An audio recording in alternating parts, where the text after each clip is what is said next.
So চলে আসলাম আমরা আপন কফি হাউসে এবং আমরা মেনুটা দেখছিলাম যে কি কি অর্ডার দেওয়া যায়। এবং দেখুন কফি হাউসের চারদিকটা অসাধারণ, খুব সুন্দর পরিবেশ। এটা বিশাল একটা কফি হাউস এবং খিলগাঁওর মধ্যে সবচেয়ে পুরানো একটা কফি হাউস শপ।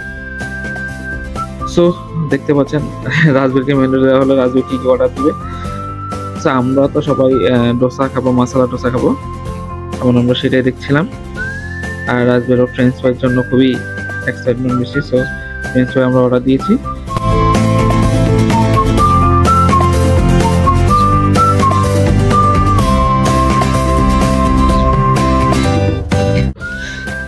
কিছুক্ষণ পরে চলে আসলো আমাদের মশলা ডোসা, এবং মশলা ডোসার মধ্যে দুইটা রয়েছে, এক হলো চিকেন আর একটা বিফ।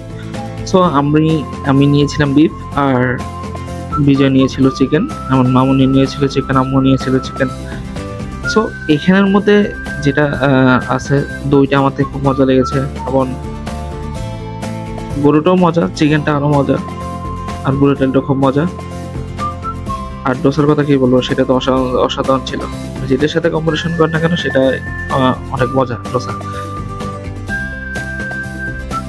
সো দেখতে পাচ্ছেন আমরা আস্তে ধীরে খাচ্ছি, আমার এটা টেস্ট খুবই খুবই মজা। আমি তো দই দিয়ে বেশি খেয়েছি আর কি।